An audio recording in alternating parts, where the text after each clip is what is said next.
Hello, everybody, and welcome back to Small Town Murder Express. Yay, choo-choo! Yay, indeed, Jimmy. Yay, indeed. My name is James Petrogallo. I'm here with my co-host. I'm Jimmy Wissman.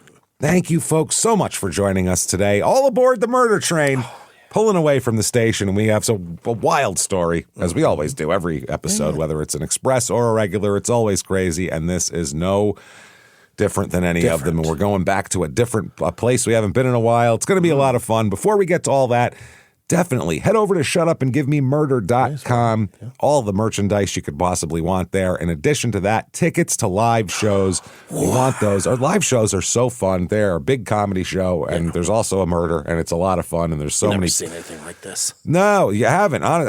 People that see our show, like people in the comics and stuff, are like, that's a crazy show you guys put on. That's wild. Pretty fucking legit. It's pretty legit. There's a lot of pictures with jokes and pictures of stuff, and we're always riffing. It's a good time. So get your tickets right now for September the 18th at the Pabst in Milwaukee.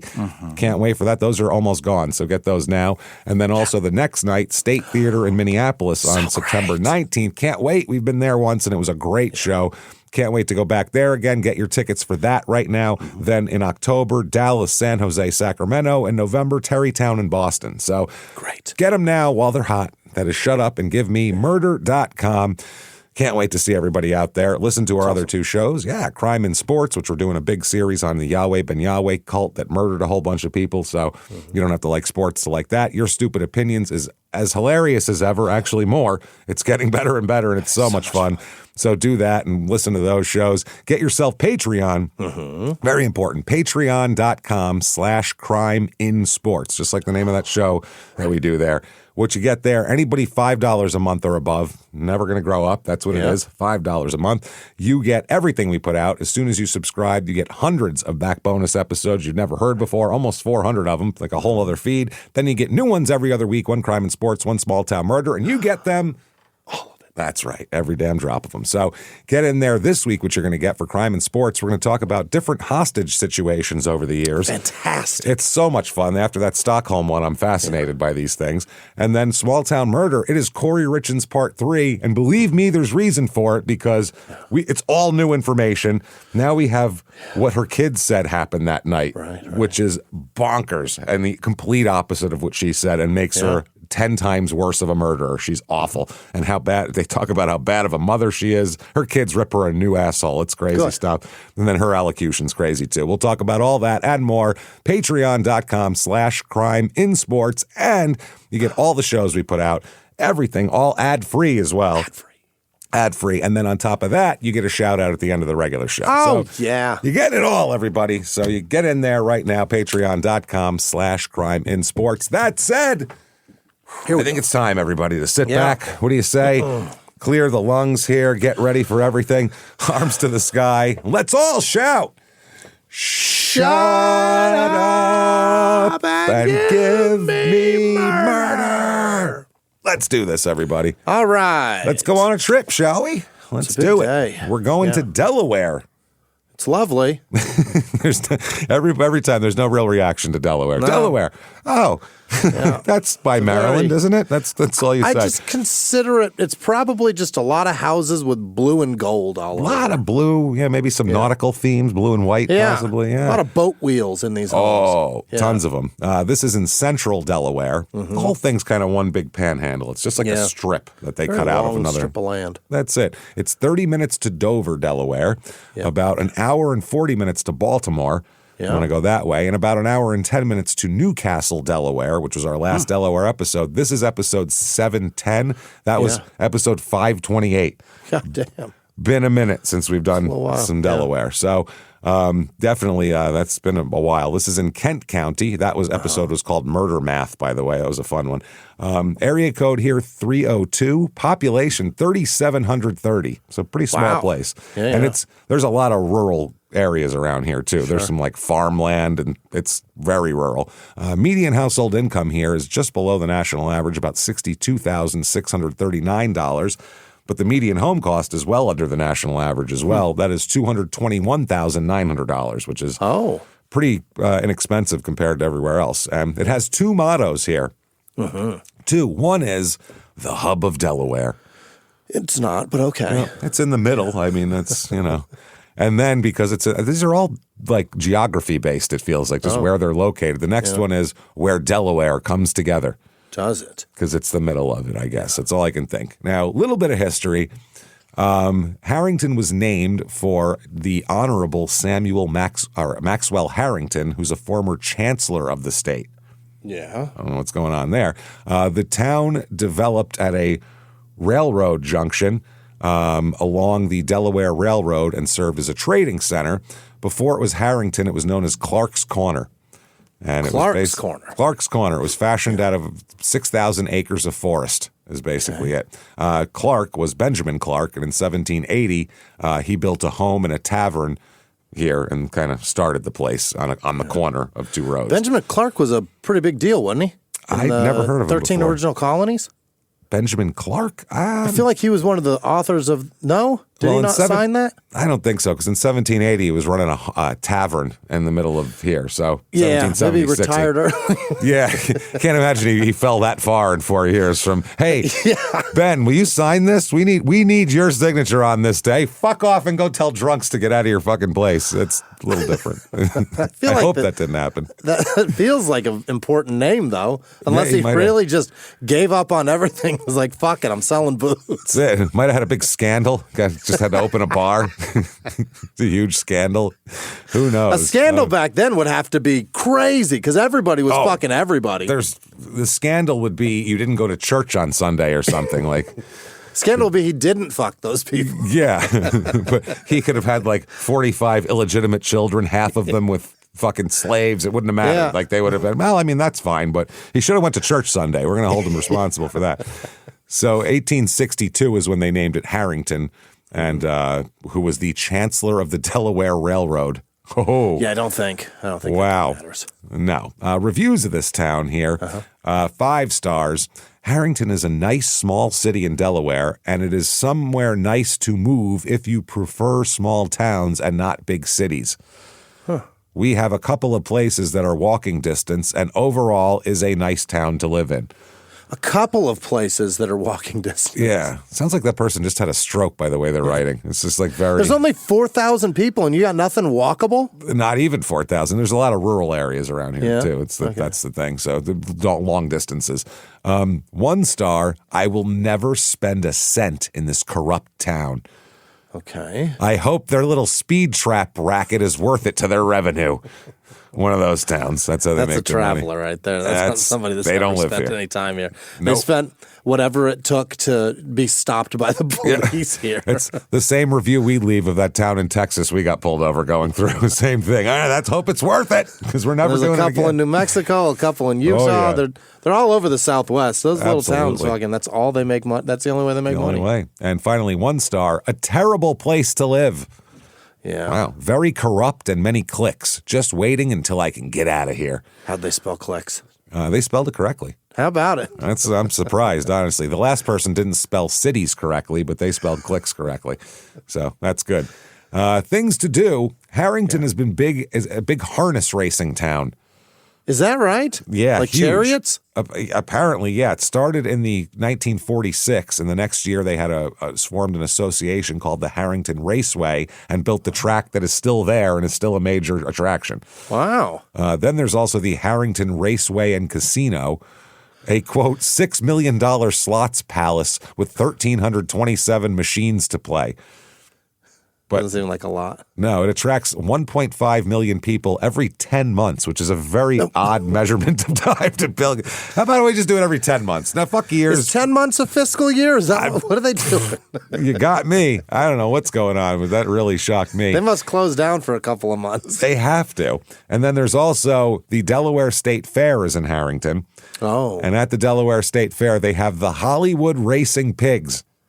What are those? Pig races. Well, the highly energetic show features adorable mini pigs and pot-bellied pigs racing around a custom-built obstacle-strewn track to win their favorite prize, an Oreo cookie. That's their reward at the end.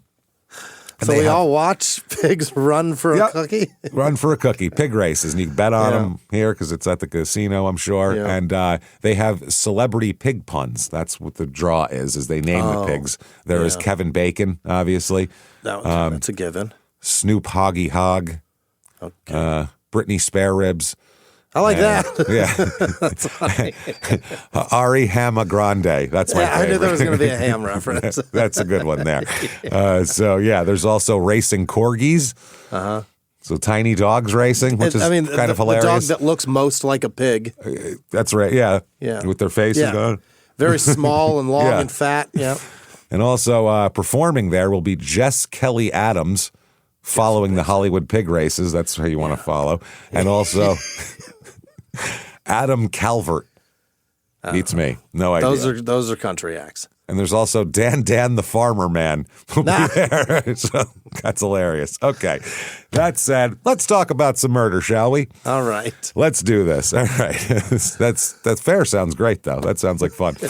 At least they've got senses of humor about it. They know it's stupid, right? Ari Hamma Grande is good. Yeah.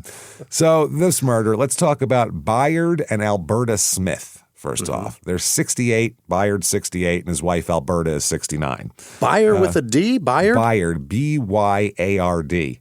Never seen that name before in my life. That's a fun one. Yeah, so I was like, okay, Byard. Now, as of 1979, that's where we're going to catch up with them.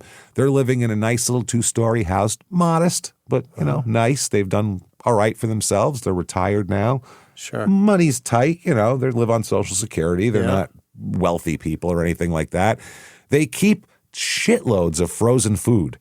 Oh. Shitloads. They're like paranoid of running out of food. And think about when they came up. This is 1979. Yeah. They came up during the Depression.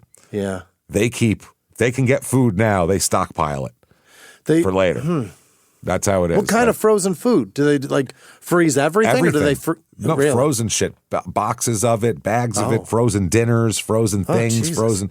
They're into and that must be a thing because one of my grandmothers, racist Nan, was very much like that.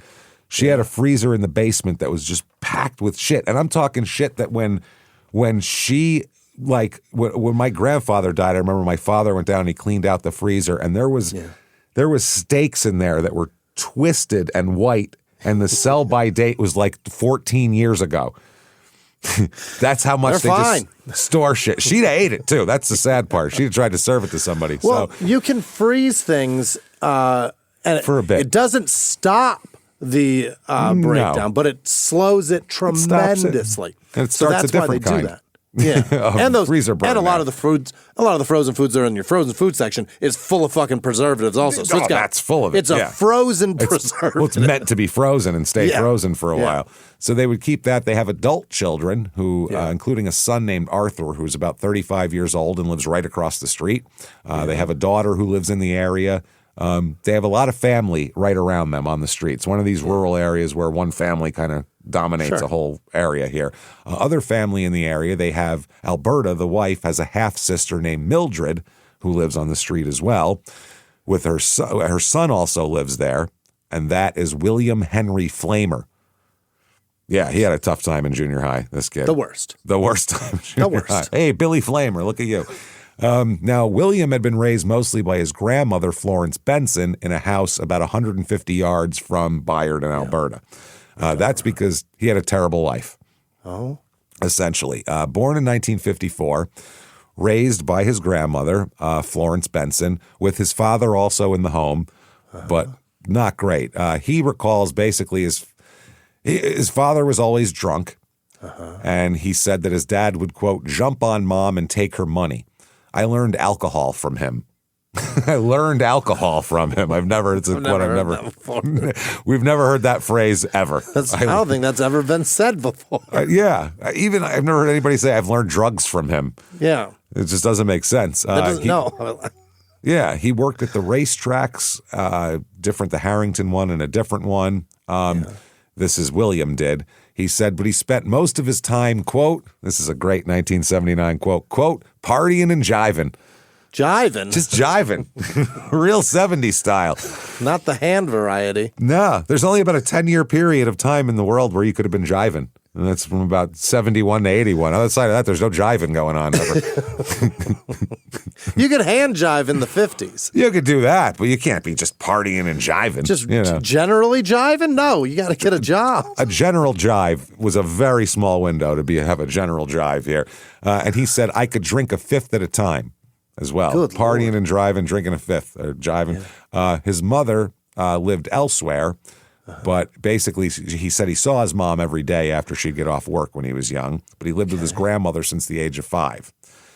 He started drinking pretty much around then. Like elementary school. He's an elementary school drinker. He started at that age. His mother said he was a good student until the 11th grade when he quit school and just started drinking full time. He was a good student and then was like, nah, I'm done. He just wanted to drink all the time. Wow. And everybody says his personality would switch on a dime when he was drunk, which some people, that's what they do.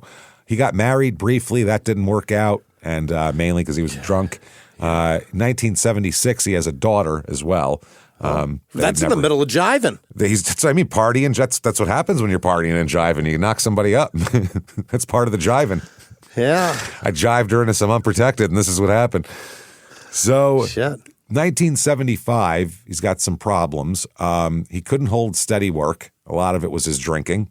Right. And in 1975, he picks up 2 felony convictions for forgery. Shit. Because he's just trying to, like some check thing or something, trying to get a few bucks. And he's doing odd jobs. Because he's got a baby. Yeah, he's doing odd jobs and part-time work. And now he's got a friend of his who he hangs out with here named Andre Stanley Deputy, like a deputy officer. Wow. Now, Deputy was not from this town. No. Deputy's from Wilmington. He's about 6 years older than William and also pretty big, too. Oh. And he's got a fucking hell of a story here. Wow. He's got, by 79, he's already had a bunch of convictions. One for manslaughter. What? One for sexual assault. And one for the manufacturing of Molotov cocktails. He's a bad man. He's serious. He's not doing a little forgery. He's raping and killing and blowing shit up. There's bodies in his wake, and things are getting set on fire. It's fucking crazy. Now, he was born in Wilmington. He's the son of a preacher and one of 11 children. Yeah, I don't think this is who she was singing about, though. No, this is not. Well, maybe, unless she likes to be raped and set aflame by a Molotov cocktail, maybe. Yeah, he was handsy. He was a little handsy. He dropped out of school in the 9th grade and worked odd jobs at racetracks, just like the other guy. Long history of shit with the law. And his origin story is like a comic book or something. It's crazy. Yeah. When he was 12 years old, he saw his mother killed by a shotgun blast in front of him. God damn. That's got to be a little traumatic, I would say, right? Your mom? Yeah. That'll set you drinking, I think. He explained it as, my sister had this boyfriend, and he told her if she leaves him, she would never go with anyone else again. And they broke up. One night, he sneaked into our house, came through the 3rd floor window, and sneaked down the stairs.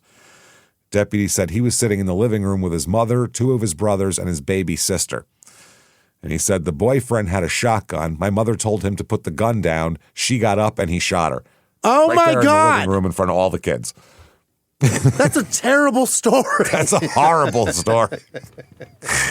That's some shit you'd see of how a comic book villain is formed, or a hero, one of the two. That's crazy. A guy broke up with his girlfriend and went and broke into the house and murdered her mother in the living room. But this makes Batman's origin story look like bullshit. Like he's a pussy who should have just went to therapy twice and he would have been fine. This is way worse. This is terrible. Everybody goes to therapy for a long time. He saw Batman and was like, bullshit, pussy. That's what sets you off? So it's bad. So with the death of the mother, him and his brothers basically started jiving, I assume. Just really out there jiving it up. So what happened to the sister? She's alive. So she's off jiving somewhere too, probably. Partying and jiving. He said that basically his dad, quote, showed Andre and his siblings little to no affection, spending all of his time, except when he was at work, in church, because his dad is a preacher. He said, I wasn't allowed to have friends. My father was strict. He thought that if I fooled around with other kids, I'd get into trouble. I got into trouble anyway.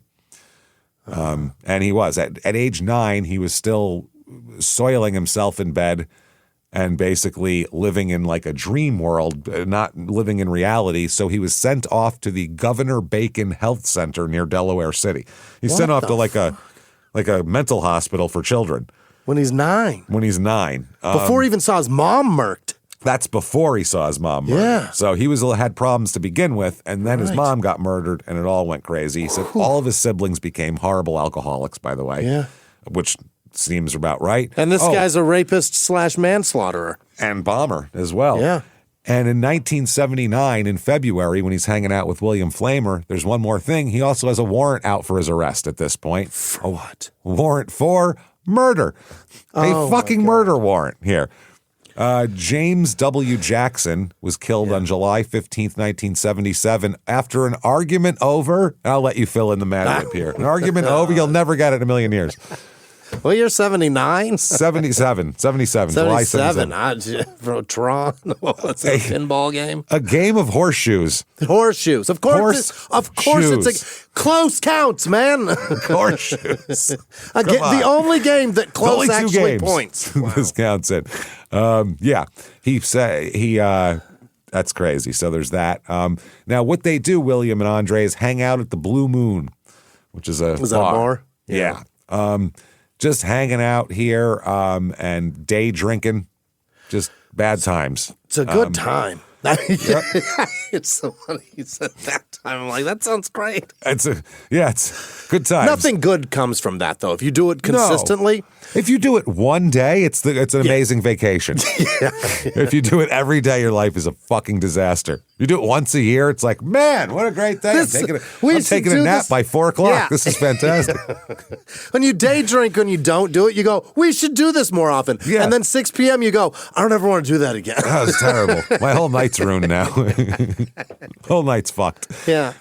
So they're shooting pool, hanging out. Nobody knows that this guy's wanted for murder or anything. That's what's going on. That's the crew in the neighborhood and everything. Now, February 7th, 1979 at 8 a.m., Arthur Smith, who is Bayard and Alberta's son, who lives across the street, 35 years old, this morning he glances over. It's a heavy snowstorm this morning. Snowing like crazy.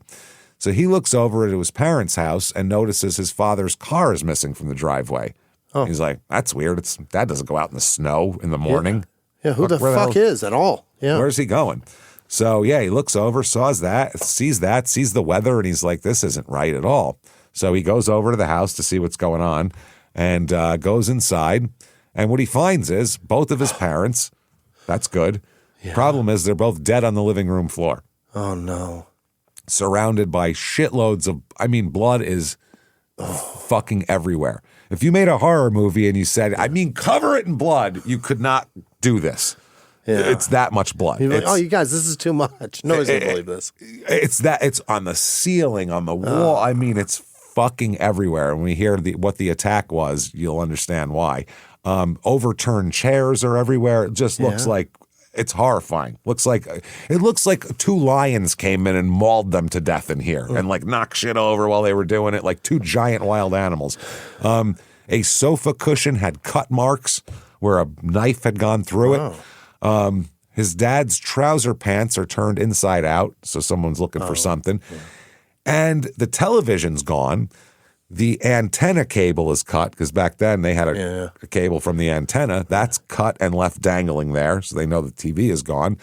And the other thing is, in the kitchen, frozen food is all over the place. And all over the house, there's frozen food packages on the ground, things that came out of the freezer. All over the place. Somebody thought they kept the money in the freezer or something. But not all the frozen food's on the floor, just some of it, packed shit strewn about. So Arthur Smith calls the police, as one does in that situation. They arrive, the Delaware State Police homicide here. They come in and they said that it was, the worst thing they'd seen in years, at best. You know what I mean? Vandy camps everywhere. All sorts of fish sticks as far as the eye can see. Gorton's fisherman is working overtime here. So the bodies, they find crazy amounts of injuries to the bodies. Mm-hmm. They've been stabbed a lot. I mean a lot. And there's wound patterns. Old. And they're old. They're not bothering anybody. The wound patterns tell of two distinct weapons, too. These are not the same knife. There's one knife and one big knife and one small knife that you can tell they've been stabbed with. Hey, everybody, just going to take a quick break from the show to tell you a better way to get your wine with First Leaf. Try firstleaf.com. Absolutely. I love a glass of wine at the end of the day after work, with dinner, something like that. But the problem most people have is they don't know what to buy. Yeah. You just grab something and you hope that it's good. You don't know what's in that. Yeah. You don't know if it's good or not. Wines take on the flavor of the barrel they're in, so it's tough to know. It's tough to try something new. Absolutely. So you end up just buying by price. Like, well, if it's that much, I guess it's good. But you don't know. That's the problem. And then you'll end up wasting your money. And, then we found First Leaf, and it just makes the whole thing so much easier. They match wines to your taste and send them right to your door. First Leaf, they deliver premium wines straight to our doors every month. Yeah. You do just a quick quiz like we did about the preferences that you have for wine. And now they're sending us personalized selections that we're guaranteed to love. No more guesswork. No more settling on a random bottle you picked up. Right to your palate. That's it. Here's what makes it really easy. Every box comes with easy-to-follow tasting notes and pairing suggestions right in the box, too, which helps. So whether, we're making like a pasta or putting together a cheese board, if you got people over on a Friday night, you always know exactly what to pour. It's like a little cheat sheet that makes you look like you know what you're doing. So you look pretty cool. It's neat. Yeah. First Leaf works directly with wineries, which means that we and you get access to award-winning bottles, including wines you can't find at your local store at prices well below retail. And it really is. The prices are great. Better wine for less money. Kind of a no-brainer if you want to have some wine here. You can control your delivery schedule completely. If you need wine by Friday, I can adjust the timing. If I'm going on vacation, I can skip a shipment. It fits your life perfectly. And if a bottle doesn't hit the mark, First Leaf has a 100% satisfaction guarantee. They will make it right. You definitely don't get that buying wine at the store. You can't bring a bottle back and go, I didn't really like this. They'll go, I'm tough. I don't know what to tell you. So we love First Leaf. I love it. We get Pinot Noirs and Cabs in there, and depending on if we're having like some steak or just having like a glass of wine on a nice night, depends. And I love it. They have great brands, fantastic prices. This is the way to buy wine. This really is. Take the guesswork out of it. It's ridiculous. Stop settling for wines that don't quite hit the mark. Head to tryfirstleaf.com/smalltownmurder to sign up, and you'll get 50% off your first box plus free shipping for an entire year. That's tryfirstleaf.com/smalltownmurder. Tryfirstleaf.com/smalltownmurder. Now back to the show. Hey, everybody, just going to take a quick break from the show to tell you how to get a much better night's sleep with Boll & Branch. BollandBranch.com, BOLL, and branch.com. Oh, this is the best stuff. You're going to look at your bed. Your sheets are slipping off a little bit. They've been washed a few too many times. Oh, how annoying is that? It's your pillows don't feel, you got to fold them over, put your arm under them. They're not quite what they were. You know what I mean? But people keep their bedding way longer than they should have. It's like a family heirloom to some people. They're going to keep it forever, but it's not. It doesn't go up in value. It just actually brings your sleep down in value. That's the problem here. That's why. And people think it's a new mattress that they need. But bedding is what you're looking for. You need the new bedding, and that's why we upgraded, myself and Jimmy, with Boll & Branch. They make everything your bed needs. Their signature organic cotton sheets, pillows, and blankets and comforters are all designed to be breathable, incredibly soft, and get better over time. They do, too. They're so good. I don't know how they do this. I don't know how Boll & Branch does this, but it's incredible. Their sheets are so nice. You take a shower and climb in them, fresh, clean sheets and fresh, clean body. They're shams. They're everything. The comforter, the throw. The throw's amazing. You can take it out on the couch with you. It's incredible and stuff. Their pillows. Their pillows are awesome. Their pillows are awesome. And that's most people start with the signature sheets, and a lot of customers buy 2 sets so they can rotate them. And we also added the waffle blanket they have now, and the whole bed is awesome. It's just so good with all that stuff. The moment you get into bed, you notice the difference. You want to be in there to sleep. It's so good. And I know we talk about this off the air, how good these sheets are. And Jimmy's like, I sleep so much better now. We love the Boll and Branch. It's just great. And it's like, what was it? The first day you got it, it's like immediate. That waffle blanket is amazing. It's so good. It's so good. So I'm telling you, from us, you want to get a better night's sleep, you really need to do this. Really get it. Get the pillows, get the waffle blanket, hook it up. Sleep cooler this summer with Boll and Branch during their annual summer event. For a limited time, get 20% off site-wide at bollandbranch.com/smalltownmurder with the code smalltownmurder. That's Boll and Branch, BOLLAND branch.com/smalltownmurder, code smalltownmurder to take 20% off. bollandbranch.com/smalltownmurder, code smalltownmurder. Exclusions apply. Now back to the show. They look around, the scattered frozen food, the antenna, all of that. It's wild. Then they find a watch band pin. So a little pin from the little watch link? band up here. Yeah. They find that little tiny thing lying loose, which near Bayard's body. So probably came off of his watch. Ripped. Yeah. Overturned furniture, emptied pockets, purse upside down, and, contents strewn about. Then while they're still at the scene working this, they get a call saying they found the Smith's car. Oh. Bayard and Alberta Smith. They found their car because that was missing. It was abandoned north of Felton. So they have to go find the car. The residents in Felton describe, they have witnesses that saw a man leaving the car, which is good. Yeah. They see a man leaving the abandoned car that morning. So a hardware store employee named William Wooters described a man coming into his store using the phone. A witness named Clara Green saw a man leaving the area with a suitcase and other items. And everybody got a good look at this guy. I mean, he wasn't hiding himself. He came in, went into the store, used the phone, everything. So the detectives, they have a description. Several witnesses describe the exact same person. Yeah? So they go, that's got to be the guy. And they all given, if you have 5 different people and they all give the same description, that's probably who it is. And they haven't talked to each other. Yeah. So they take that description to the Smith family. Which is an odd Does move. this sound familiar? Yeah. Do you know this person? Yeah. So they take, because there's no forced entry. Yeah. So like they let somebody in the house. Yeah. Or they had the door unlocked, whatever. But they're saying that this is not like no one kicked in the door or anything. So do you know this person? And they give the description. Their daughter heard it and said, that's William Flamer. That sounds exactly like William Flamer, who is her cousin. That's William. Brace yourself for his last name.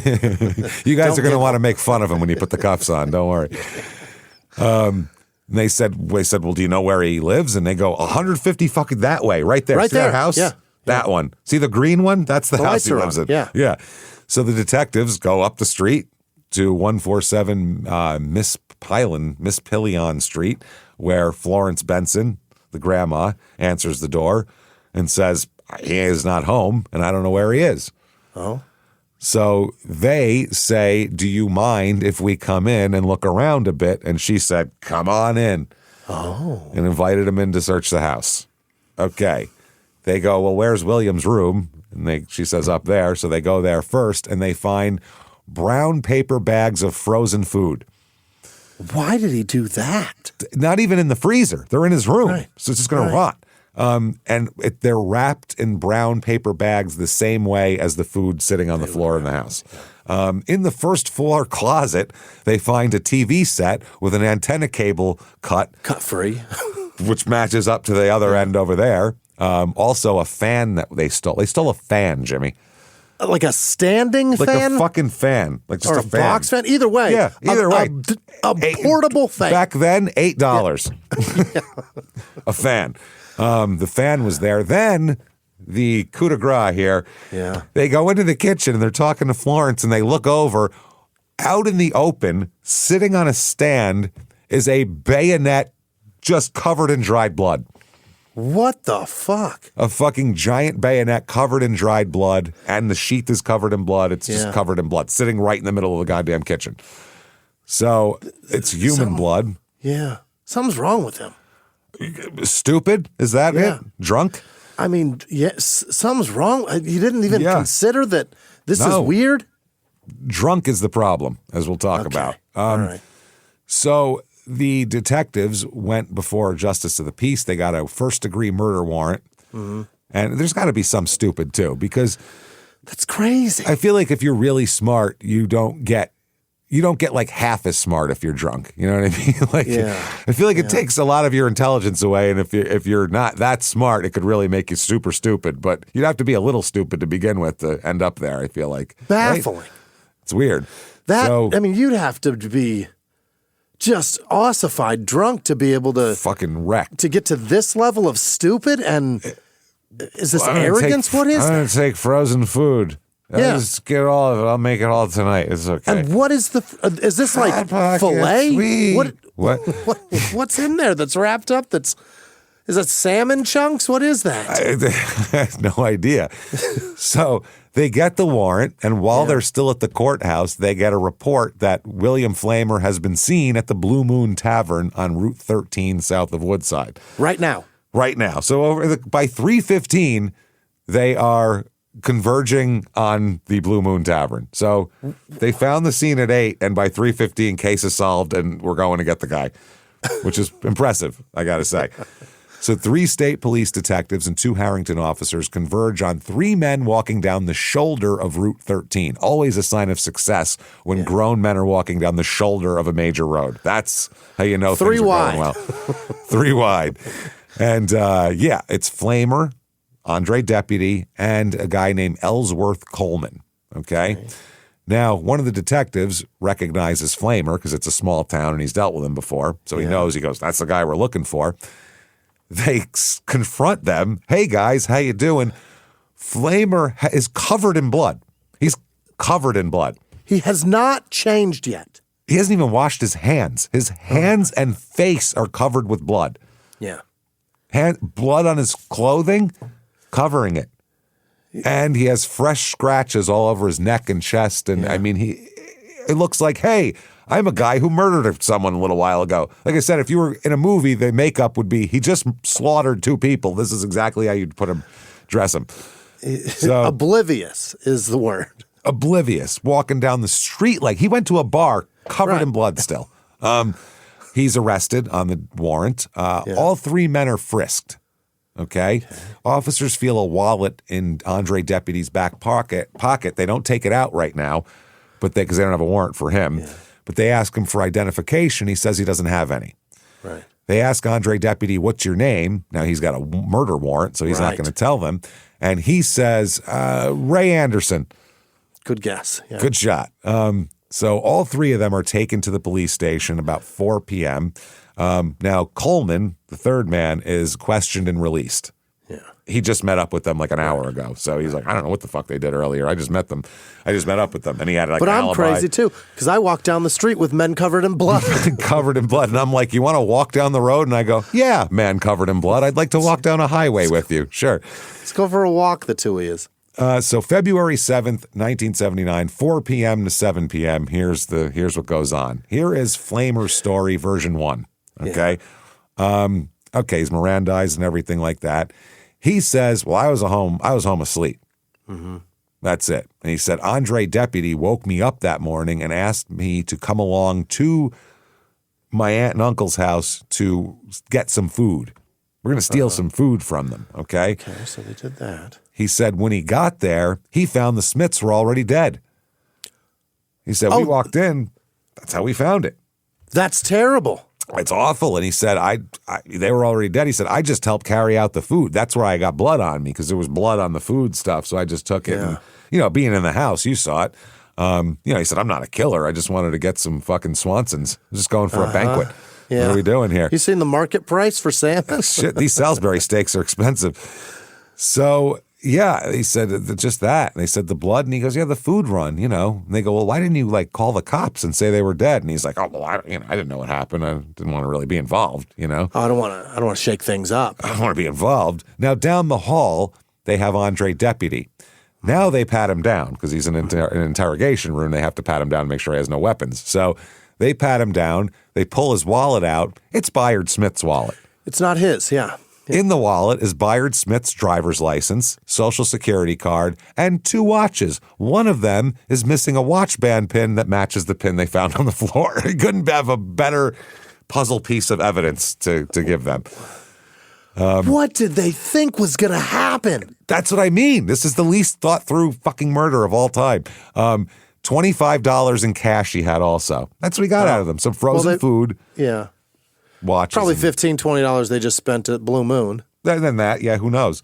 Yeah. So they said, well, why do you have this shit if you weren't there? And he said, well, William Flamer gave me the wallet. He just said, here's a wallet. You'd carry that for me. And I said, sure, and put it in my pocket. Yeah. Okay. So they go, okay, you're under arrest for murder too, by the way. Not murder too, murder also. Also, yeah. In addition to him, you got this dude's wallet. You're under arrest. So about 6 p.m., William Flamer tells the deputies that, listen, guys, I'm going to be honest with you. I'm going to be straight up with you. Now he's going to be honest. I'm not a killer, obviously. You look at my record. I'm a forger or whatever. I'm a nice guy.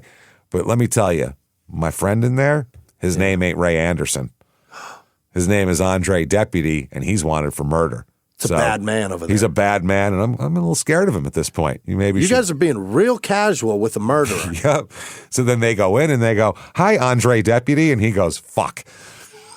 Shit, now I'm extra screwed. So no, I just said Ray. Shit. The Ray of Andre. Damn it. Yeah, I got that part right. So then the cops give them dinner because they're going to have a long night. They stay the night. Now, the reason they stay the night, they're supposed to drive them to Dover, but it is a huge snowstorm. And they're not going to drive to Dover an hour and a half, as we said, in the snow. So they give the opportunity for this car to crash, and now I'm in the woods with a fucking murderer. Now we got a 48-hour situation where Eddie Murphy's scampering off from a bus accident. So they hold the men overnight there, and they're going to take them in the morning, which is a very important thing. Normally, they would have been sent to jail. That's it. End of story. They'll go to court. But Flamer is in a cell here, and Deputy is in a different place. Flamer is in a cell at Troop 5, and Deputy is at the Bridgeville Police Department. Okay. By the way, Deputy will claim later that while he was at the police department, he slept in a cold cell, was threatened by police with a hollow point to his head. He said, that's what they told him. And this is the greatest complaint of jail I've ever heard in my life, he was, quote, deprived of cigarettes and liquor. They didn't even bring women in here for me to fuck. It was ridiculous. Yeah. It was crazy. No cocaine. I couldn't jive at all in here. This is crazy. Where's the weed, for Christ's sake? Come on, a little something. I'm in jail. Where am I going? Whiskey, cigarettes, or pussy? This place sucks. Oh, this is terrible. Fucking place is lame, man. You guys are boring. He really this is the least jiving prison I've ever been in, man. This sucks. I can't even jive in here. I have very little jiving room on top of everything. How am I supposed to jive in here, guys? I'm looking around. It's unjivable. I can't do it. They deprived me of booze. Isn't that amazing? Deprived, he actually used. Yeah, that's jail. Now, late evening, Flamer has version 2 of his story. Oh. They confront him with the physical evidence. They say, we pulled a blood-covered bayonet from your own grandmother's kitchen. There's blood all over you. There's blood under your fingernails, on your hands. It's come on. What are we talking about? I got news for you. My grandma's a psychotic bitch. She's crazy. They said, you were there. And he says, okay, fine, I was there. But, and the but's the very important part, there's actually a third guy there, and he did all the stabbing. Oh. He was a psycho. We could not control him. What's his name? Johnny Christopher. Now, if you're going to make up, by the way, there's no such person as Johnny Christopher. Right. If you're going to make up a name, don't start it with Johnny, which sounds immediately like you made it up. Well, he was going to say Christmas, but he caught it in that. Fuck. No, yeah, Christopher. Johnny is a bad fucking name. Johnny Christopher. Shit, something like that. So now he's either asleep at home and he came over and they're all dead, or he invented a person now. So now there's 2 stories. So the next morning, the 8th of February, the snow lets up. Flamer is taken to the Justice of the Peace, Court 6 in Harrington for his appearance, okay? Yeah. He's informed of the charges, 4 counts of first-degree murder, 2 intentional, 2 felony, and he's advised of his rights again. Yeah. He asked the magistrate if he can call his mother to ask about bail and about possibly being represented by Herman Brown Sr., the family's lawyer. Mm-hmm. They say, yes, you can make the call, and they appoint a public defender for him in the interim. Both men sign the form, Flamer requesting appointment of counsel and the magistrate appointing it. So now he calls his mother, Mildred Smith, who's the sister of the woman he's charged with murdering, obviously, and tells her that the mom tells her Herman Brown Sr. retired, so he can't be your lawyer. So she comes down and meets him, and then she leaves. And then Corporal Porter steps in, okay? Yeah. He's a local cop, and he knows William Flamer. And Porter, this is how he describes it later on. He said, quote, I asked him, I said, do you believe in God? Oh, boy. And he said, yeah. And I said, then you got to believe in heaven and hell, right? And he said, yeah. I said, by the way, if they ever ask you, detectives just disagree with everything they say. The sky's blue, right? Go, I don't think so. Do not ever say yes to them. It's a thing that they're doing. He said, well, then you're going to burn in hell unless you get straight with me about what happened today or what happened yesterday. I want you to tell me. Yeah. He said, I said, you have to clear your conscience of what's going on. And this is when he started weakening up a little bit. Oh. He had some tears in his eyes, and he said, okay, I'll talk to you. And that's when I took him out of the cell. Oh. This is a very common strategy by cops. Yeah? They start with God, then they go to, you said you were raised by your grandmother. What would your grandmother think about this? You're going to disgrace your grandmother? You should tell the truth. Point. You know that's what your grandmother would want you to do. They start that. Yeah. Threats, guilt. There's all they can, psychologically, they're trying to tell. Okay. So they said, you used your little knife to stab Bayard. Who had the big knife? Right. Because there's a big knife and a little knife. And he said, Andre. He said, and he used it to stab who? And he said, he killed my Aunt Alberta, and then he was killing Bayard. That's what he said. Uh-huh. Okay. Now, February 8th, on the other place, Andre Deputy is there, and he agrees to a polygraph. Oh. He takes the test. They say, you failed miserably. Probably. Not good. Yeah. So then he says, okay, I'll talk. He said, I went with William to the Smith's house to get money, and an argument broke out. So he said that William started stabbing Bayard Smith out of nowhere, just started hacking at him. And Alberta Smith begged Deputy to stop the attack, begged him, and he said, I just left. I don't know what happened after I left. He goes, there was a stabbing going on, this lady saying, stop him. And I was like, it was too much for me. I got to go. I got to get jiving. I got to go now. Why do both of these guys not want to just tell it? I mean, well, you're either so deny fucked. Either deny it or tell it. That's the thing. But you're so fucked. The truth sometimes sets you free, but lies always put you in prison. Yeah. Well, or they can you can't do both. That's the thing. Right. Either pick one. Either tell the truth or lie. Pick one, or say nothing. But just tell them. If you keep lying, it looks like you did the murdering. If you tell what you did, well, if they tell what they did the murdering too. So I think they're fucked here. I think you're kind of, especially with all this evidence, if you come in covered in blood or holding the dead person's wallet with their ID in it, either way, you're kind of fucked at that point. So the Andre Deputy goes before the Justice of the Peace. Uh-huh. He's committed to the Sussex Correctional Institution in default of bail. So he's supposed to be driven to a jail. Yeah. Instead, Detective Chaffinch has him brought back to Troop 5 instead. Uh-huh. Uniformed officers depart with Deputy, headed for the prison, and this guy directs them to turn around and bring him back. So officers are following a judge's order and taking them, and this detective says, no, bring him back to me. Why? Now, because Flamer, during his own confession, just told police that both men stabbed with two different knives, now they've recovered the second knife, a paring knife that Flamer threw off to the side of Route 13, where he was arrested. When he saw the cop coming, he tossed the knife. A paring knife. They're such bad knives for murder. Awful.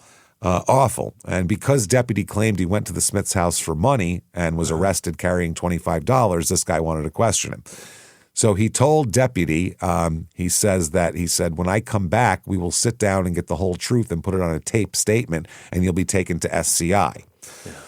So that's what he says. By 9:50, he returns and talks to Deputy about, quote, getting the truth is what he says. At 9:50, Deputy gives the second tape statement. This time, he and William went there for money. The Smiths refused. William started stabbing Byard. Alberta begged Deputy to stop. And he says at that point, he took the knife from Flamer and stabbed Alberta while she begged them to stop. Oh, boy. So an old sweet lady is begging you not to stab her husband, and you go, I got to shut her up, and start stabbing her. Okay. He said Flamer kept stabbing Byard with another knife, and Deputy said he killed Alberta out of fear she would report them to the police. There you go. Probably would, yeah. I would think so. So it ends with, you killed Alberta Smith? And he said, I guess so, I don't know. And they said, what do you mean you guess so? And he said, I don't know whether she was dead or not. She wasn't moving. Wait till you hear how many stab wounds. Jesus. They said, you're reasonably sure she was dead? And he said, probably she was dead. And he said, yeah. And they said, and there's no question about the truth. Everything you've told us is the truth. And he said, everything's the truth. Now, the autopsy, wounds from 2 different blades. Byard Smith has 79 stab wounds. God damn it. 10 more than his age. Yeah, you don't need to stab him 79 times. 19 are positively attributable to the bayonet. 8 are attributable to the paring knife, and 52 could have come from either. There's so many stab wounds, it's hard to tell where one starts and one ends. Okay, Alberta Smith had 66 stab wounds. That's so crazy. Old lady. 25 from the bayonet, 2 from the paring knife, and 39 indeterminate. All over the place. All over. The wounds are concentrated on the head, neck, throat, and chest. You know, all the important stuff. Horrifying. They had defensive wounds on their hands. I mean, these fucking poor people tried to fight back and tried to defend themselves. These poor people, they did nothing. So here we go. What they have is a bayonet with human blood and fibers microscopically similar to Alberta Smith's clothing, television with a cut antenna matching the severed cable at the scene, frozen food wrapped identically to the Smiths with Byard Smith's own fingerprints on one of the bags, by the way. That'll do it. That they had. Then what they had on them, blood on his hands, coat, shoes, and face. Blood he himself admitted came from the scene. Blood under his fingernails, scratches on his neck and chest, consistent with people fighting. On Deputy, you got the wallet, the Social Security card, and the watch with the missing pin. Oh, by the way, you also have witnesses who saw the man at the abandoned car, who was William Flamer. So it's ridiculous, the amount of, it's an embarrassment of riches here. Then they have 2 taped confessions from Deputy, 1 full tape confession from Flamer, plus a preliminary, all of his lies that he's told at first too, which is just crazy. So putting both of their stories together, here is what happened that day. Okay. Jesus, I don't want to hear it. Tuesday, February 6th. Yeah, unfortunately, you have to. Tuesday, February 6th, 1979. 150 stab wounds on elderly people, James. This is so fucked up. Just kindly senior citizens. So fucked up. Just eating frozen fucking worked their balls off to retire to eat that little tiny peach cobbler. It's 2 bites. Frozen meatballs. Fuck.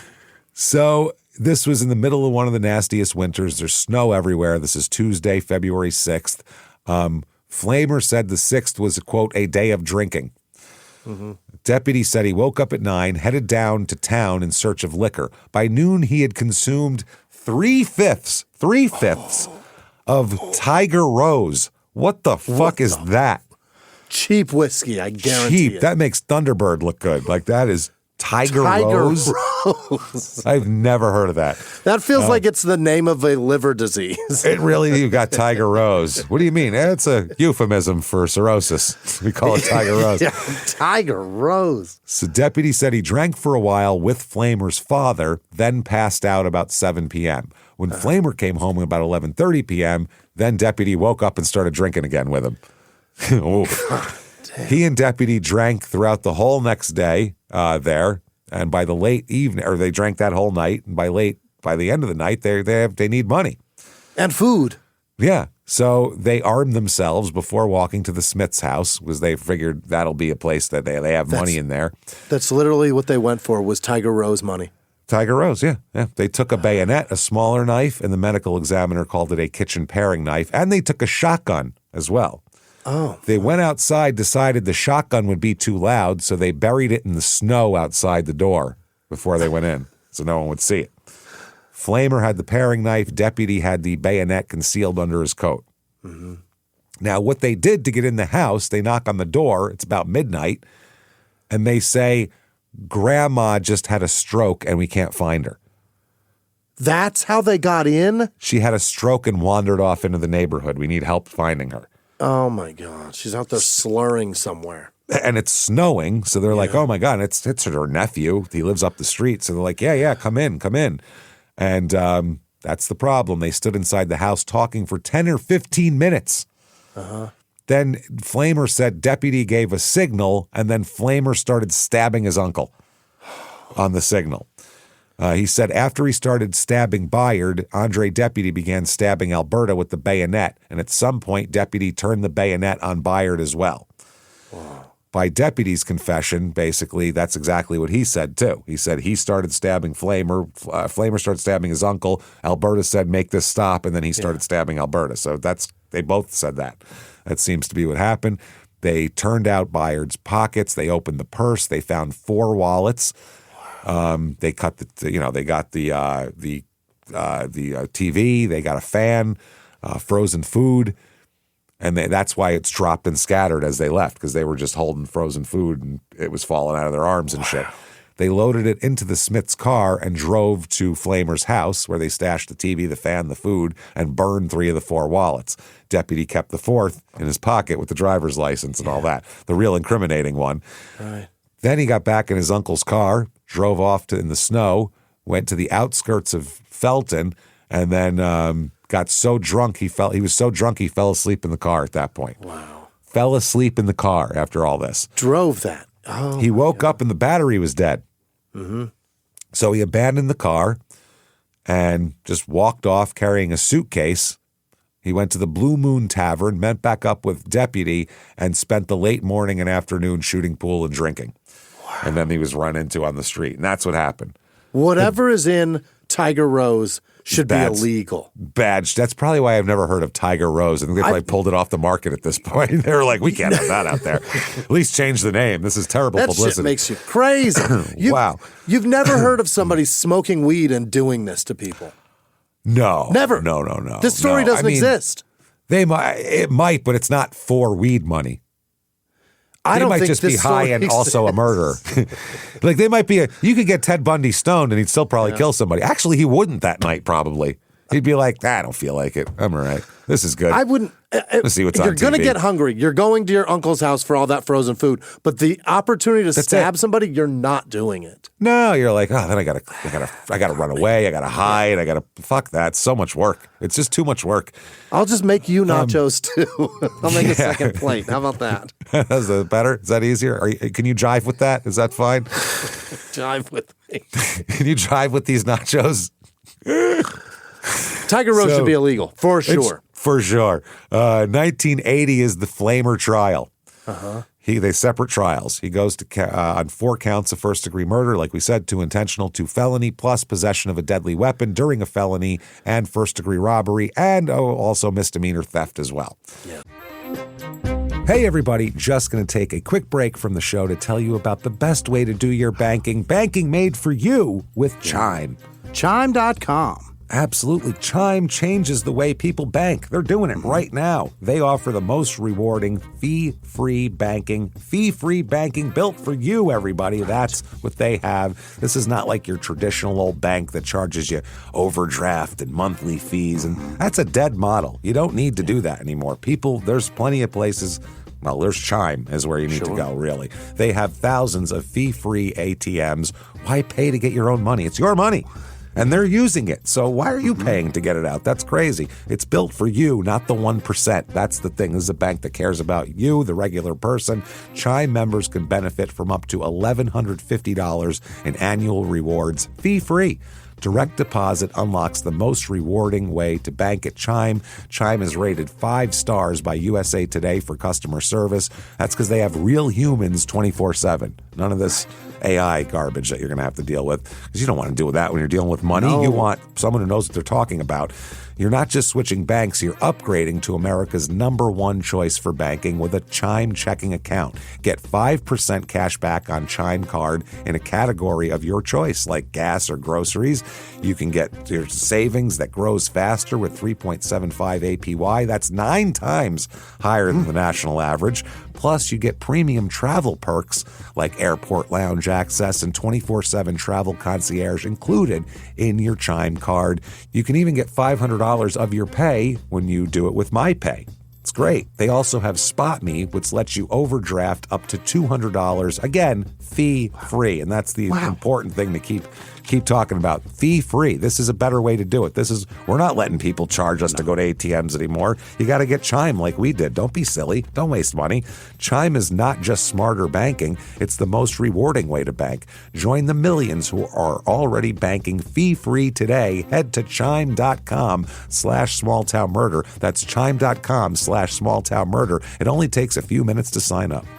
Now back to the show. Chime is a fintech, not a bank. Banking services for MyPay and Chime Card provided by Chime's bank partners. Optional products and services may have fees or charges. Stated annual percentage yield and cashback for Chime Prime only. No minimum balance required. Checking account ranking based on a J.D. Power survey published October 20, 2025. For more information on APY rates, MyPay, SpotMe, and travel perks, go to chime.com/disclosures. Hey everybody, just going to take a quick break from the show to tell you about the best security you could possibly have, Simply Safe. SimplySafe.com. SIMPLI safe.com. Absolutely. In the United States, there's a break-in every 26 seconds. That means over the course of this ad, like 3-4 break-ins will happen. Yeah. That's a lot of break-ins. And if you've listened to this show that you're listening to right now, Small Town Murder, you know what can happen when a break-in happens.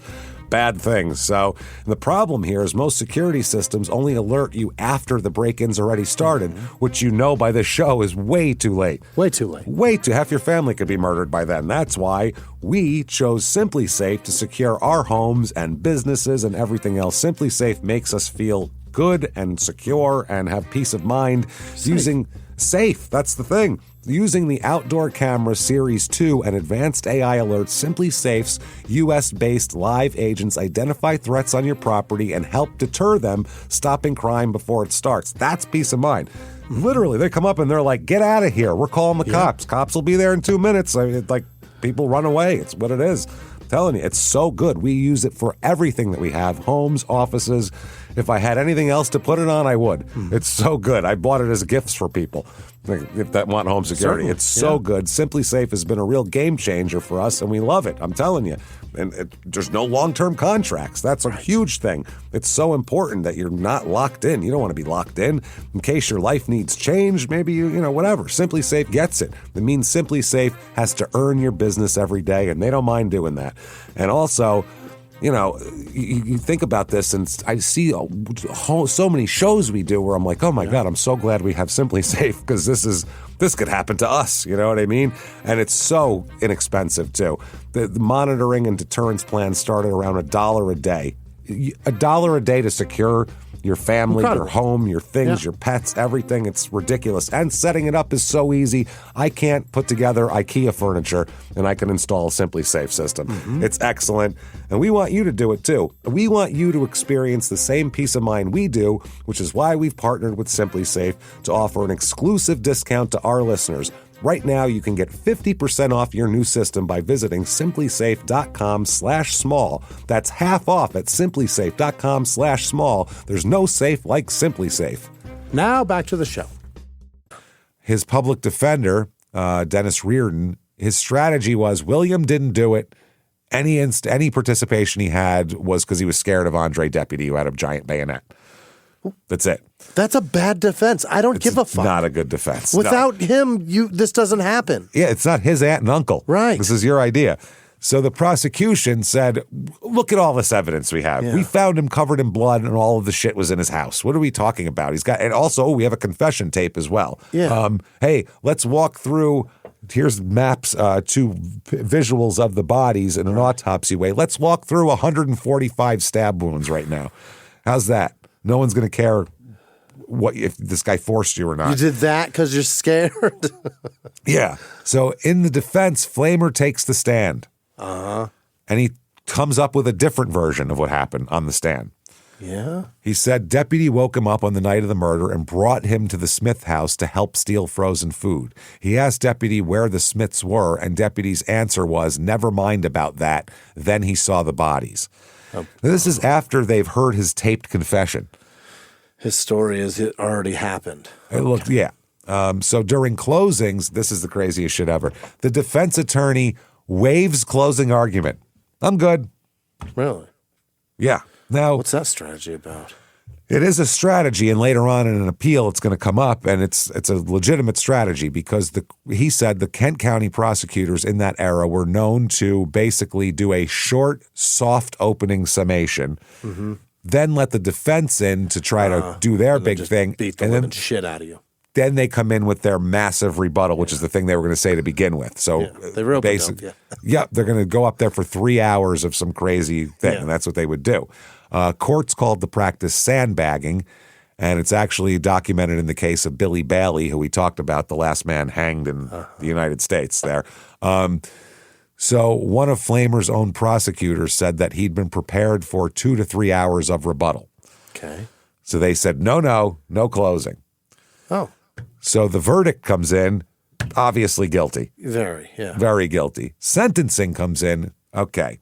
Mitigating hearing, they call 3 witnesses. Flamer himself, who narrated his life through, I'm a drunk and I'm a daughter, I have a 3-year-old daughter and odd jobs and I've always been a mess and just my life has always been shit. His mother, Mildred, who described him as a good student who quit in the 11th grade and changed when he drank. And his grandmother, Florence, who said that, quote, he was a good boy to me. He was a good boy. Oh. Okay. The prosecution calls nobody. Really? They just bring in Flamer's 2 forgery convictions, which weren't allowed in during the trial, but now in sentencing they're allowed. And also called both of them, quote, real scum bums. We've heard that before. Scum bums. Yeah, we have. Real That's scum a shit bums. ass, isn't it? I think it is. What's a scum bum? It's not. You're not properly driving, is what that means. So the defense closing said, ladies and gentlemen, although we're here today talking about murder, I'm simply going to ask you to show mercy. Do not kill William Henry Flamer simply because the law in the state of Delaware says you can. Yeah. There is a far, far greater law than anything conceived by this state and punished by this state, which tells you thou shalt not kill. Thank you. Because death penalty is on the table here. Yeah.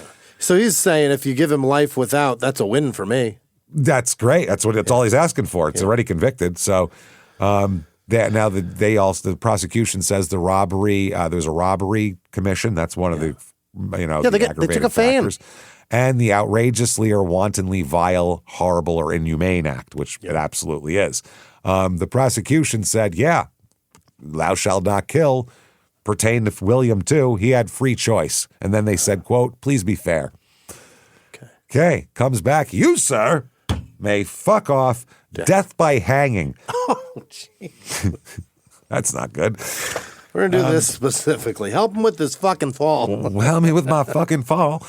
Deadwood reference for everyone out there. Now, Andre Deputy, during his trial, pretty much they have the same evidence. Everything comes out the same. They said, they get the deputy in there and they try to get him about the do you believe in God and all that kind of shit. And the deputy is the one they said you brought him back from the jail, basically, which you weren't supposed to and all that. But comes in guilty anyway. Yeah. Now, in sentencing, during mitigating, 3 ministers and a Bible study instructor testified to his conduct in jail. And deputy took the stand himself, expressing reverence and describing the changes in his lifestyle. Also, the ministers played a tape for the jury of deputy singing in the prison chapel, saying, you can't kill him. He sings like an angel, literally. He has raped before. He sings like an angel, Jimmy. You haven't heard him jive. That's the problem. He's wanted for murder outside of this. Yeah, that's the thing. So, and that's the other thing they bring up in the aggravators. They say not only was it all horrible, he's got priors for sexual assault. Fuck, he killed a guy. He's a bad guy. He's getting worse. So the jury returns, you, sir, may fuck off 4 times death penalty. Oh. Times 4. Okay. 2 people. Okay. Now, that's actually good, though, because later on, as we'll see here, 2 of those will get struck down, but then there'll be 2 left. So you collect as many as you can. Because he's going to throw them away. Yeah. He's going to throw them away like it's Go Fish or something. I'm going to keep those 3s. You never know. So Flamer's direct appeal very quickly here. They affirm his convictions.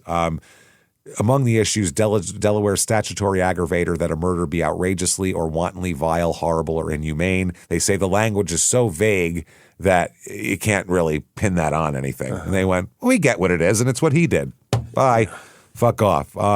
Deputy appeals, and they appeal.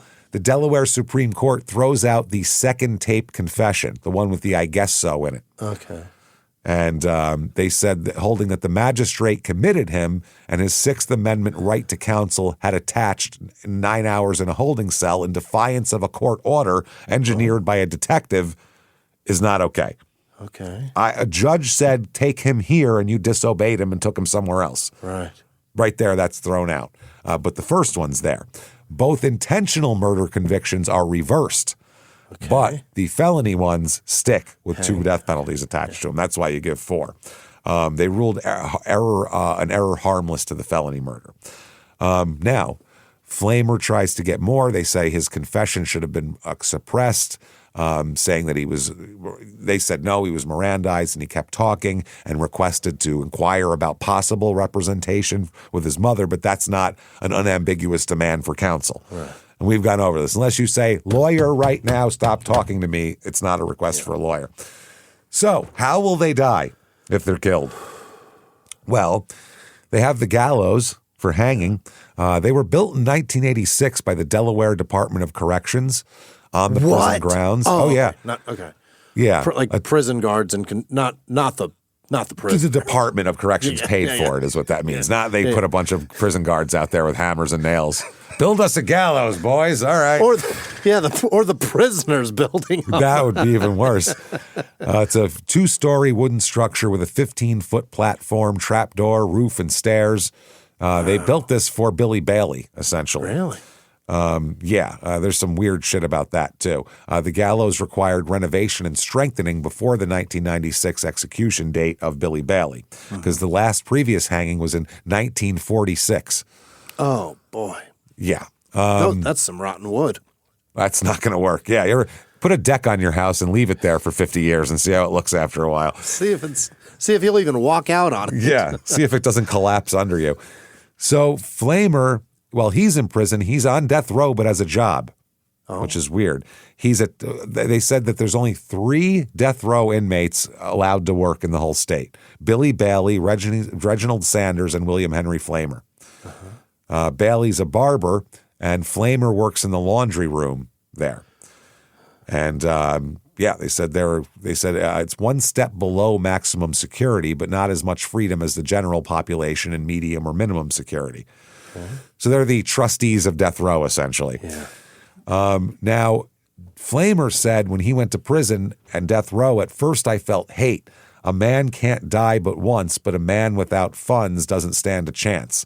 So that's what he's saying about going to prison to begin with. He didn't have money for a real lawyer. So if you don't have money, you're fucked. He said, if you've never been faced with death, you cannot understand the fears and anxieties that come down on a person. But to meet your maker can bring on suicide, hatred, violence, or rage, or a man could reach inside himself for some hidden talent or reach for God.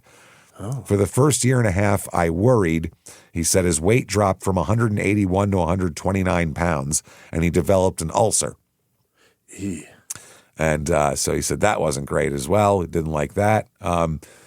But he's been, it's been difficult times, obviously, in prison, which is real. Flamer said that baseball's been his main diversion. He said, quote, I hit 179 home runs over the fence in one season. Okay. I don't know what the dimensions of this field are. He said, but in March of 1980, he said he found God. And he said since then he's declared his, quote, Moorish American nationality that has let him achieve a higher plane mentally and physically and is dedicated to uplifting fallen humanity. Great. Terrific. That's great. He says, I have love in my heart. I am at peace. I tell the truth. I shall be free and justice will take its own course. Terrific. Great. Deputies never seen without his Bible. He carries one in black leather with his name engraved in gold letters, a present from a minister. He says, "This is the first time in my life nothing else matters," he said. And one of the guards said, "Andre's one of the happiest guys in here. He always has a smile on his face." Okay. Good. Yeah. He said that he feels like he's going to be executed. Yeah. Prison guards say they're usually skeptical when it comes to jailhouse religion, but they say they believe Flamer and Deputy, actually. They seem to be genuine. Deputy dreamed of being a professional singer when he was younger, but now he sings in the gospel choir in jail. He's composed a couple of gospel songs, including, quote, "Jesus is the best thing that ever happened to me," which is a bit wordy for a title. It's chunky. Can't fit that. Fit that in the old jukebox slot there back in the day. So, he does all of this. He said that, all of his family are still alcoholics. His brother John is, quote, "still a drunk in Wilmington," but his brother Ronald is living in New York and joined Alcoholics Anonymous. Great. Terrific. So he said, "I used to get in trouble about 5 times a month, cursing the guards, just nonsense. I got tired of it, so I had this 12-hour lockdown and I was smoking 2 packs a day. I said, God, if you're real, come into my life and make me quit smoking." You're asking a lot. That's some things you have to do on your own. Yeah. Make me. Well, the thing about that is that's chemical, babe. He said, "You see, I had to test this a little." And he said when he came out of lockup, he had no desire for cigarettes or booze and hasn't wanted them ever since. That's what he said. He said God replaced alcohol. He said alcohol was something to fill the void of my mother's loss. Now I know that void was a lack of God. He's also got his GED and participated in Scared Straight programs. So he's telling kids, "I want your shoes, motherfucker." That's him. He's doing that. Oh, my God. I mean, that's the bad guy that you want yelling at kids. I'm going to fuck your face. That's the guy. Yeah. Give me a toothpaste. You can have whatever you want. He cooks, too, in the prison. He said, "I like my own cooking." He said, "If I had things to do over, I'd be a rebel or I'd be a minister." He said, I was pushed too hard, and that's why I rebelled. My father was too religious." Oh. If he was somewhere in the middle, then everything would have been fine, I guess. Now, 93, Andre is nearing execution. Yeah. He's a born-again Christian, a prison chaplain, and stands to the Board of Pardons. And, a prison chaplain called him a role model. No, he's not a prison chaplain. A prison chaplain called him a role model who put his faith in God. And the board said, "No. I don't care. Don't think so. You put your knife in 2 old people. Fuck off." So he sent a letter to the editor. Of a newspaper. "My name is Andre Deputy, and unless God intervenes, I'm scheduled to be executed on June 23rd at midnight. No matter what has been said, I did not commit the murders of the Smiths." Okay.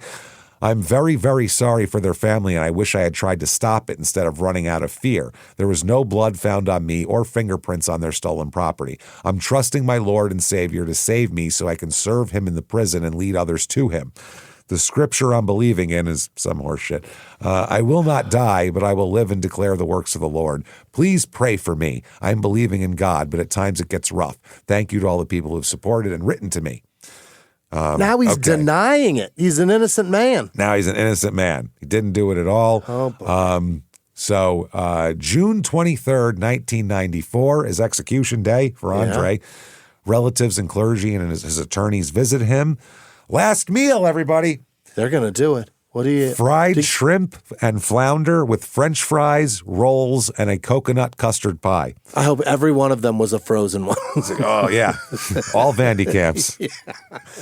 That sounds great, except for the custard pie, because I'm allergic to coconuts. So that wouldn't Everything work. from the frozen aisle at Costco. That's it. No last words, by the way. He's done. Did they hang him, or did they...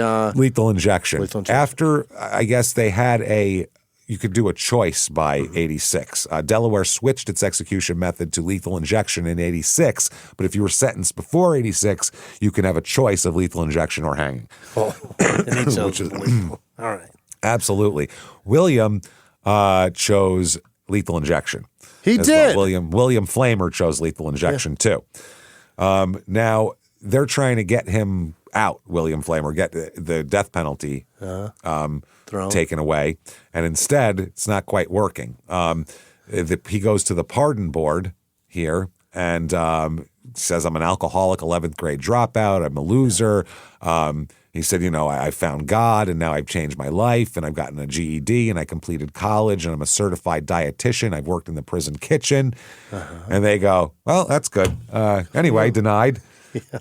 And shoot him off of there. Now, January 30th, 1996 is his execution day. I don't know his last meal. I can't find it anywhere. No. Horrible. It's 4 days after Billy Bailey. Billy Bailey with the hanging got all the attention, and then everybody just kind of left. And then 4 days later, they just kind of they were in a daze after without paying attention. Like, my God, that was they had to go back to wherever they were from. Yeah. So he is 41, strapped down, and lethally injected, and that's that. By the way, 2003, they dismantled the gallows. Oh, they took them apart, huh? There's nobody that was eligible for them. There was nobody else eligible to choose it anymore, so it was just a thing. So there you go. That is Harrington, Delaware, and quite the fucking case of not jiving very well. No, it's just bad. This is what happens when you drink Tiger Rose. It'll make you roar, babe. It'll make you fucking. We don't know what the other guy was drinking, but. I bet they're both drinking the same thing. Right? Remember I said it looked like a lion attacked him, more like a tiger came in and attacked them. A Tiger rose. Yeah. A couple of tigers. That should be the commercial. You take a sip and then you turn into a tiger. It'll make you roar. Wasn't there St. Ides commercials where you turned into something? Didn't Snoop turn into some shit in a St. Ides commercial in the 90s? What was he? Was it kind of similar to that thing that he turned into in Murder Was the Case? In the video, I think something like that. So that should be Tiger Rose. They should have did that first. It would have been good for him. So anyway, there you go. There is Harrington, Delaware. If you like that show, get on whatever app you're on. Give us 5 stars. It helps so much. It helps drive the show up the charts. If you're watching on Netflix, thumbs up, please. It helps a ton. So thank you for everyone for doing that. ShutUpAndGiveMeMurder.com is where you get the tickets and everything else for live shows. Come and see us September 18th at the Pabst in Milwaukee, September 19th at the State Theater in Minneapolis. Right. Get those tickets right now. Also, in October, Dallas, San Jose, Sacramento, and in November, Tarrytown, Boston. Get those right now. Follow on social media at Small Town Murder on Instagram, at Small Town Pod on Facebook. Do that. Get yourself Patreon. My God, get Patreon. Boy. Patreon.com/CrimeInSports. All you have to be is $5 a month or above, and you get everything we put out. As soon as you subscribe, you get almost 400 back bonus episodes to binge on. New ones every other week. This week for Crime and Sports, nothing to do with sports, hostage situations. Yeah. They're interesting, and we're going to talk about them. For some specific ones, for Small Town Murder, Corey Richins Part 3. Mm-hmm. Her kids' statements came out and showed everything she said is a lie, and she is a way more cold-blooded asshole than even we thought she was. And there's frozen lasagna and everything else to talk about, so we'll get into that. Patreon.com/CrimeInSports. In addition to all that, you get all the shows we put out ad-free. And all ad-free. And you get a shout-out at the end of the regular show where Jimmy will fuck your name all up for you. So there you go. If you want to find us on social media, ShutUpAndGiveMeMurder.com has menus. It'll take you everywhere you want to go. That said, thank you so much for joining us. And until next week, everybody, it's been our pleasure. Bye.